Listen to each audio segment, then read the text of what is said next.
En el 1888, la Iglesia Adventista del Séptimo Día vivió uno de los momentos más definitivos en el desarrollo de lo que es el adventismo.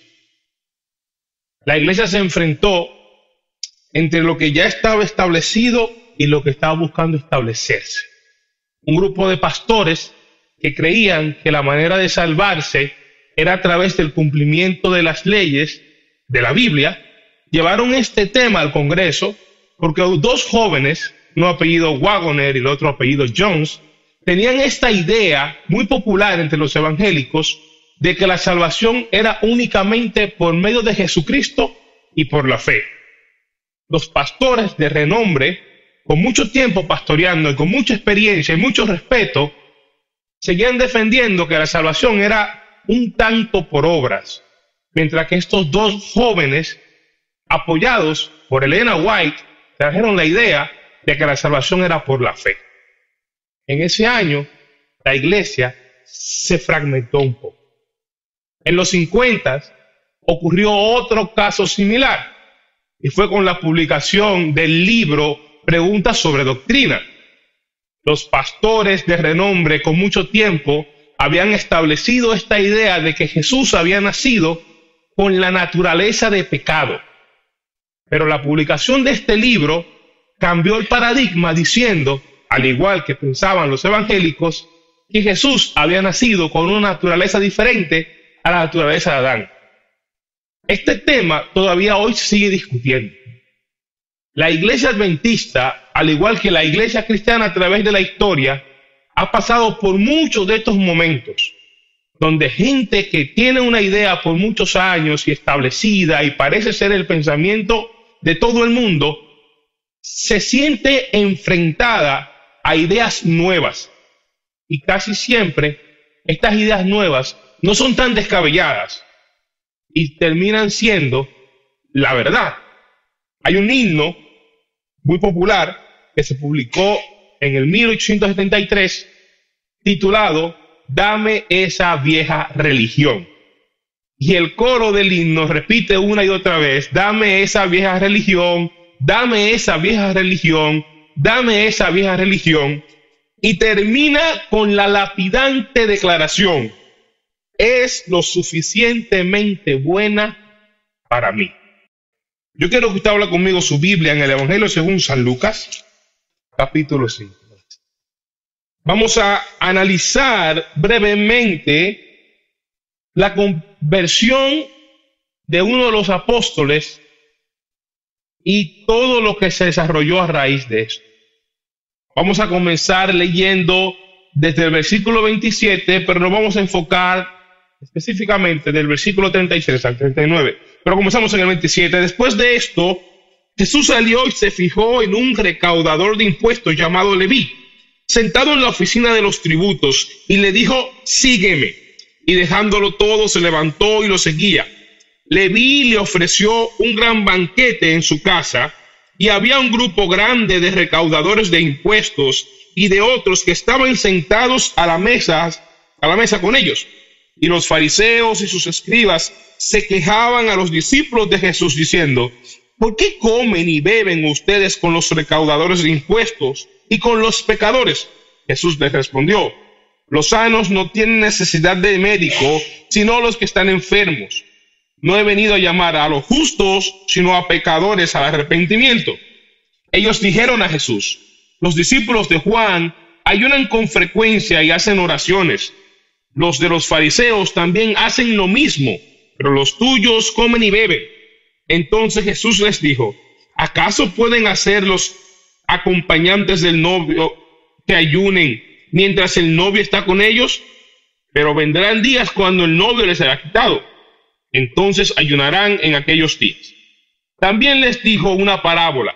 Nadie corta un pedazo de un vestido nuevo y lo pone en un vestido viejo, porque entonces romperá el nuevo y el pedazo del nuevo no armonizará con el viejo.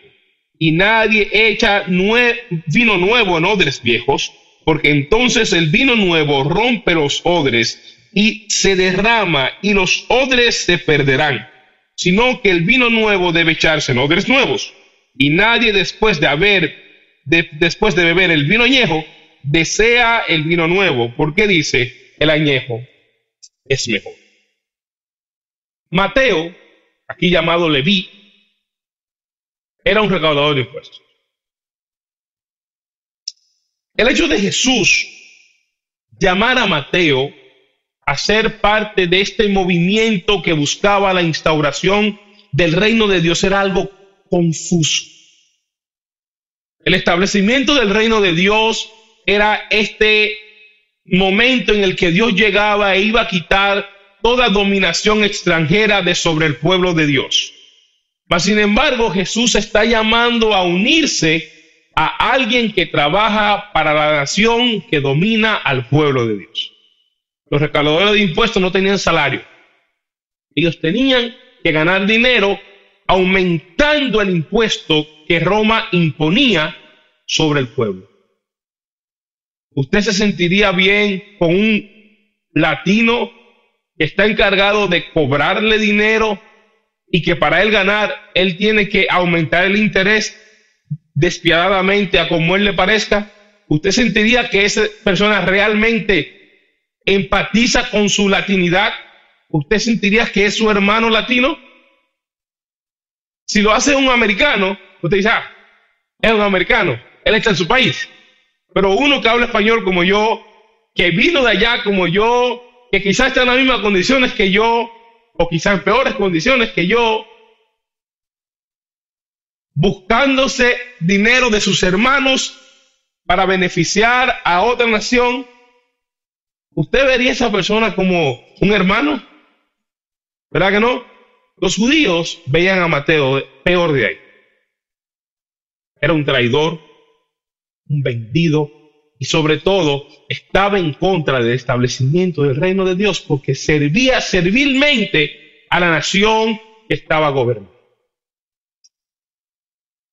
Los fariseos parecen ser los villanos siempre en el Nuevo Testamento, pero los fariseos eran los que estaban más preocupados porque el reino de Dios se estableciera. Su preocupación era genuina, su preocupación era buena, era amable. Ellos querían que Dios viniera a salvar a Israel. Es más, había una creencia de que si un solo día Israel no pecaba, el Mesías iba a llegar. Y por eso los fariseos estaban tan enfocados en el cumplimiento de la ley. Son los malos en la historia, pero en realidad estaban haciendo algo bueno. A veces se puede ser malo haciendo lo bueno. Suena paradójico, pero a veces se puede ser malo haciendo lo bueno. Cuando Jesús llama a Mateo, los que querían ver el reino de Dios se enojan. ¿Para quién era el reino de Dios? ¿Para los fariseos o para todo el pueblo? ¿Quién iba a ser más beneficiado de cuando viniera ese momento en el que nadie gobernara al pueblo? ¿Los ricos o los pobres? El rico tenía para pagar sus impuestos, el pobre no.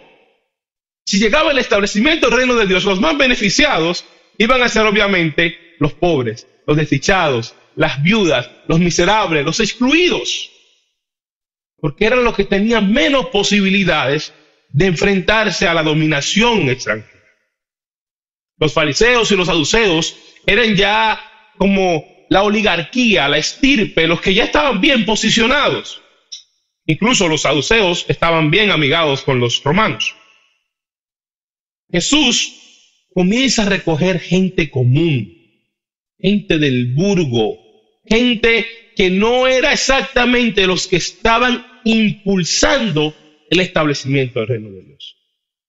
Mientras que un fariseo se levantaba un lunes y un martes, los fariseos ayunaban lunes y martes, se levantaban a ayunar los lunes y los martes, Pedro, Santiago, Juan, Zebedeo, se levantaban a pescar. Judas se levantaba a planear cómo asaltar a los soldados romanos. Mateo se levantaba a traicionar su nación.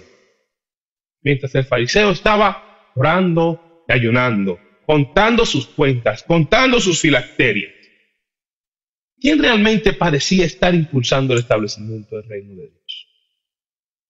Obviamente los fariseos. No eran los apóstoles. Más, no era quizás Jesús. Jesús de cuando en vez se distanciaba a orar. Pero los fariseos semanalmente, 2 veces por semana, estaban orando, estaban ayunando. Tú los veías en la plaza pública intercediendo por Israel. Tú los veías a la hora de ofrendar, poniendo su dinero en el alfolí del templo. Tú los veías constantemente exhibiendo su piedad, exhibiendo su amor por Dios, su deseo de que Israel fuera restaurado. Pero Jesús sentaba a comer con los traidores. Jesús sentaba a comer con las mujeres que vendían su cuerpo. Jesús se sentaba a comer con los que no estaban haciendo nada por el reino. Y en esta ocasión, el Evangelio de Marcos dice claramente en Marcos capítulo 2, versículo 18, los discípulos de Juan y los fariseos estaban ayunando y vinieron. El día que Jesús llama a Mateo era un lunes o un martes. ¿Por qué? Porque según Marcos, que enfatiza, en Marcos 2:18, los discípulos de Juan y los fariseos ese día estaban ayunando. ¿Y qué estaba haciendo Jesús ese día? Estaba sentado en la casa de un traidor. ¿Haciendo qué? Todo lo contrario de ayunar. Estaba comiendo. Y no comiendo cualquier comida. Estaba teniendo un banquete. Y los fariseos llegan y le dicen, no, eso no se hace. Hoy no comemos. Porque los que realmente estamos interesados en que Cristo, el Mesías, venga y establezca su reino, hoy ayunamos. Y si tú, que eres fariseo y eres un maestro, quieres que el reino de Dios se cumpla, ¿por qué estás comiendo? Y fíjense que son 2 grupos que no necesariamente estaban de acuerdo los que se acercan a quejarse. Juan el Bautista, a los fariseos, los llamó generación de víboras. Juan era como esta religión que casi es nueva, pero no tiene el valor de renovarse. Como este grupo de gente que aceptaron a Jesús, pero no tienen la libertad total de reinventar su experiencia con él. Los discípulos de Juan el Bautista son estos que son, podríamos decir, cristianos que no han encontrado su identidad en Cristo. ¿Por qué? Porque están quejándose de los fariseos, pero siguen ayunando el día de los fariseos. Están buscando el establecimiento del Mesías a través de vivir en el desierto como vivía Juan, pero vienen con los enemigos de ellos a quejarse de la nueva religión. Jesús estar comiendo ese lunes o ese martes era algo muy, muy repugnante para los que de verdad estaban interesados en el reino. Jesús se había convertido con sencillamente comer ese día en un enemigo del establecimiento del reino. Y estos 2 defensores del reino de Dios, que tenían buenas intenciones, no eran malos, pero su manera de hacer las cosas se había olvidado de lo más importante. Se acercan y se quejan con Jesús. Y le dicen, hoy no es día de comer, hoy es día de ayuno. ¿Cuántas veces a nosotros nos pasa? Todos los años, las conferencias preparan un programa para todo el año. Las iglesias planean un programa para el trimestre, para el semestre, para el año. ¿Alguna vez hemos puesto por encima una fecha que a las personas? ¿Es realmente más importante el día del ayuno que la salvación de un alma? Es realmente más importante el cómo se hacen las cosas que el para qué se hacen las cosas. Nosotros no estamos exentos de la actitud de los fariseos, porque nosotros también tenemos nuestros días sagrados. No estoy hablando del sábado y no estoy hablando esencialmente de un día. Todos, cuando llegamos al adventismo del séptimo día o llegamos al cristianismo, se nos enseñó un cristianismo y lo aprendimos. Pero muchas veces lo que se nos enseña es pura parafernalia exterior y no una verdadera relación íntima y personal con Dios. La falta de misericordia de los fariseos ese día de ayuno demostraba un sentimiento totalmente contrario a la verdadera voluntad de Dios. Yael.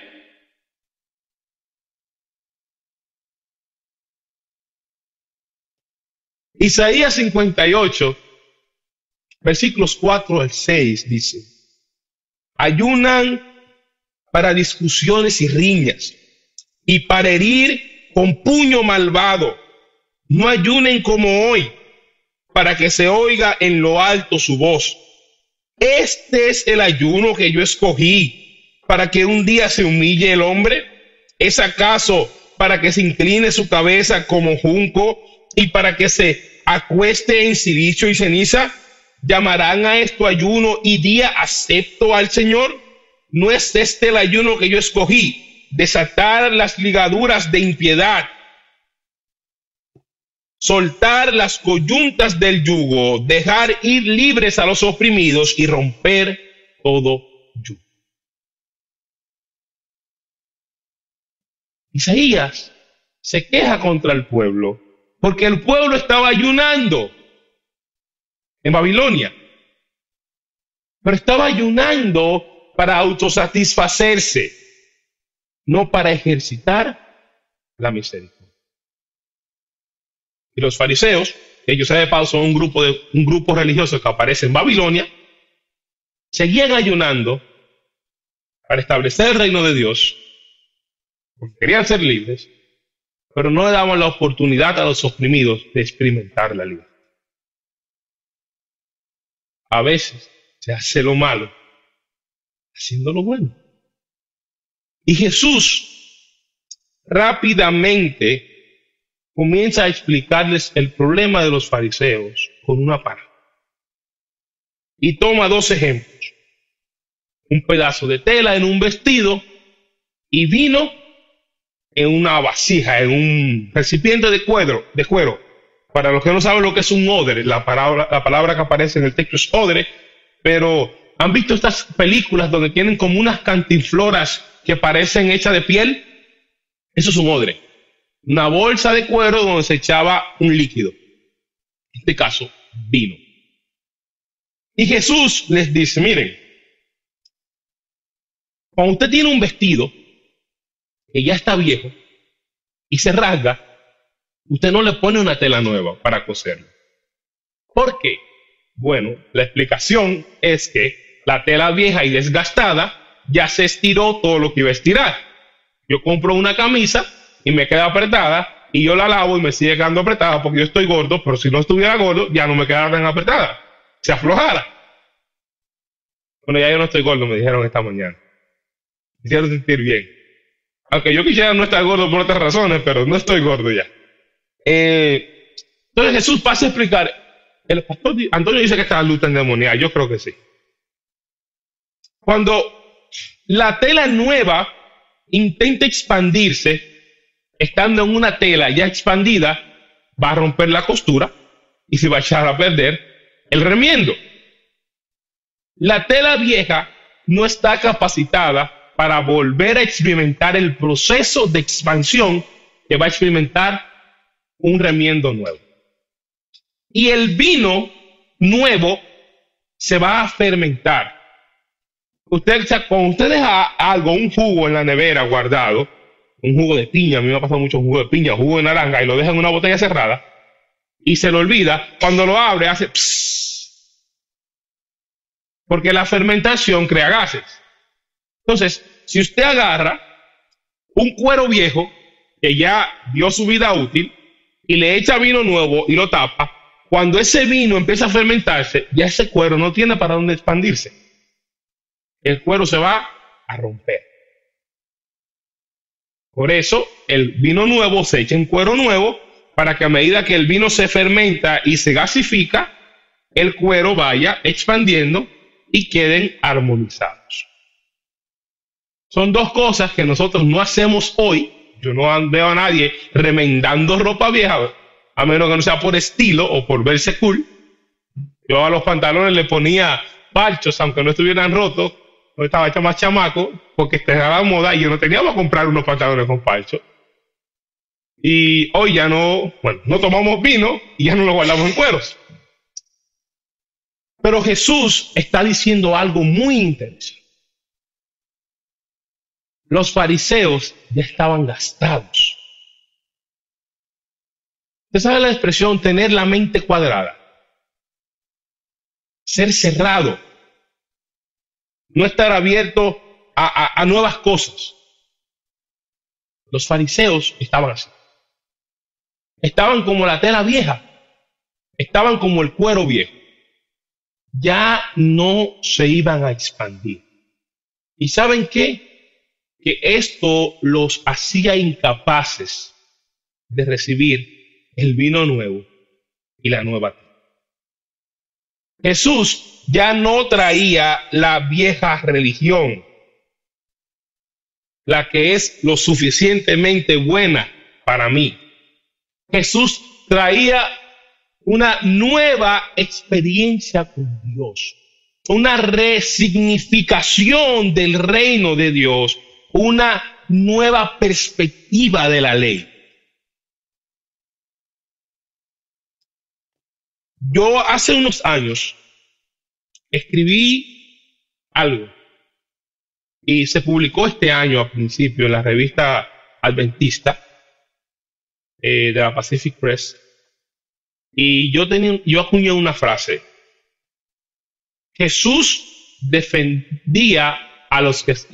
escogía a los que estaban dispuestos, mientras se enojaban los que ocupaban los puestos. Los fariseos ya estaban establecidos, ya tenían su religión. Pero llegó ahora Jesús, recogiendo a los que no estaban llenados por el reino, con una nueva religión, literalmente, con una nueva experiencia religiosa, y se levantaron las alertas. Y hubo alguien que dijo: si no se canta el himno 29, no hay culto. Y hubo alguien que dijo: si no hay corbata, no predica. Y hubo alguien que dijo: si no es el himno 20, no hay doxología. Y hubo alguien que dijo: no, culto los domingos, no. Y hubo alguien que dijo: si no es con la falda 3 centímetros por debajo de la rodilla, pues no pasa. Y hubo alguien que dijo: si tiene prendas, no es adventista. Y hubo alguien que dijo: si hace cualquier cosa que no fue lo que nos enseñaron hace 60 años, pues esa persona no es cristiana. Hay una pasivo-agresividad en los cristianos, en todos, me incluyo, nosotros, es que tenemos como este autismo espiritual. Los niños autistas no les puedes cambiar las cosas, porque no lo hacen. Y nosotros tenemos este autismo religioso, este autismo espiritual, que si nos cambian el himno de comenzar el culto, que si nos cambian el himnario, que si nos traen música de adoración, que si nos traen música en vivo, que si nos traen una guitarra eléctrica, que si nos traen una mujer con pantalón, que si nos hacen esto, que si nos hacen aquello, Dios no está ahí. Si nos cambian la forma del púlpito, si el predicador no tiene 3 puntos, yo tengo 3 puntos en mi sermón hoy, por si acaso, para que no me digan que no tengo los 3 puntos. Si el predicador no tiene 3 puntos, si el predicador no hace llamado, si el predicador no hace esto, si no se hace así la oración, si el culto no sigue estos pasos. Y mi pregunta es, ¿usted sabe de dónde se sacaron eso? La iglesia adventista no tiene 200 años. Y el cristianismo tiene casi 2000 años. Y entre el año 60, que fue la destrucción del templo, al año 300, que es el establecimiento del cristianismo como religión en Roma, las iglesias eran en casa. Después del siglo IV, toda la Edad Media, se empezaron a hacer basílicas y grandes templos. Luego vino la Reforma. Bueno, antes de la Reforma, la iglesia en Oriente y Occidente se dividió en el año, por el siglo VII, el año 600. Luego viene la Reforma. Luego tenemos el 1844 para nosotros. Luego tenemos el principio del 1900. El cristianismo en Norteamérica cambió a principios del siglo XX. Luego tenemos la Segunda Guerra Mundial, que también cambió el cristianismo. Si usted se pone a analizar sus prácticas religiosas, probablemente no tienen más de 100 años. Y creemos que la estamos sacando de la Biblia. Y que Jesús predicaba con saco y corbata. Todos saben que Jesús no predicaba con saco y corbata. Martín Lutero no predicaba con saco y corbata. Y tenemos este rechazo a las cosas nuevas. Los fariseos no estaban listos para recibir el mensaje de Jesús. No era porque tuvieran malas intenciones. No porque eran malos creyentes, no era porque no creían en Dios. Era porque su forma de buscar a Dios les impedía recibir el verdadero sentido del Evangelio. El Evangelio está fuera de las formas. El Evangelio está fuera del número del himno, está fuera de la ropa, de las prendas, del color de pelo, de si el pelo es rizo o no es rizo. El Evangelio está en el alma del ser humano que busca a Dios. Jesús le dijo a los fariseos: ustedes le ponen un yugo a la gente que ustedes mismos no cargan. Y aún así se empecinaban en querer establecer el reino de Dios a través de esa religión obsoleta. Y el chiste se cuenta solo. El reino de Dios se estaba desarrollando en sus narices. Porque el reino de Dios era para ese publicano, para esa prostituta, para esa viuda, para ese desvalido, para ese miserable, para ese necesitado, para ese que no entraba a la sinagoga, que no estaba siendo alcanzado por la religión, sí estaba siendo alcanzado por el reino de Dios. Allá afuera, gente que no tiene saco y corbata, tiene el reino de Dios desarrollándose en sus vidas. Allá afuera, gente que no canta como nosotros, tiene el reino de Dios desarrollándose en sus vidas. Allá afuera, gente que no suben a la plataforma como subimos nosotros, gente que no canta los himnos que cantamos nosotros, que no leen la Biblia que leemos nosotros, tienen el reino de Dios desarrollándose en sus vidas. Y tú y yo peleando por los centímetros de la falda, peleando por la corbata del predicador. Es penoso cuando nosotros nos olvidamos de la relación con Dios por la forma de la religión. Es penoso. Cuando queremos que el reino de Dios se establezca por las formas religiosas, no por nuestra relación con Dios. Jesús era Dios caminando entre los hombres y los fariseos no lo veían. El Mesías ya había llegado y ellos seguían ayunando. La salvación estaba en la casa del publicano y ellos afuera quejándose. ¿Por qué? Porque esa no era su religión. Porque esa no era la forma en que ellos hacían las cosas. Y Lucas termina poniendo en palabras de Jesús una frase muy dolorosa. El versículo 39 del capítulo 5. Porque nadie después de beber el vino añejo, desea el vino nuevo, porque dice, el añejo es mejor. ¿Es verdad que el añejo es mejor? ¿Es verdad que la vieja religión es mejor que la experiencia con Dios? ¿Es verdad que orar de rodillas en frente es mejor que derramar el alma ante Dios? ¿Es verdad que la parafernalia exterior es mejor que entregarle el alma a Dios? No, eso no es cierto. Y yo no entiendo cómo a esa persona se le ocurrió cantar este himno: dame mi vieja religión, dame mi vieja religión, dame mi vieja religión, porque es lo suficientemente buena para mí. Lo bueno es lo enemigo de lo mejor. Y Dios nos llamó a una buena experiencia, nos llamó a una excelente y plena experiencia con Él. No dejemos que la vieja religión, que el vino viejo nos embriague al punto de que no estemos abiertos a experimentar una nueva experiencia con Dios. No ataquemos al hermano que acaba de llegar y está viviendo el evangelio de una manera diferente a como a mí me lo enseñaron. No evitemos que esta iglesia tenga jóvenes con una nueva experiencia religiosa, porque no se hace así en la iglesia adventista del séptimo día. No seamos odres viejos. El reino de los cielos se está desarrollando en nuestras narices. No lo estamos viendo. ¿Por qué? Porque estamos amando la vieja religión. Porque estamos amando la forma en que nos enseñaron. Yo no estoy en contra de la liturgia. A mí me encanta la liturgia.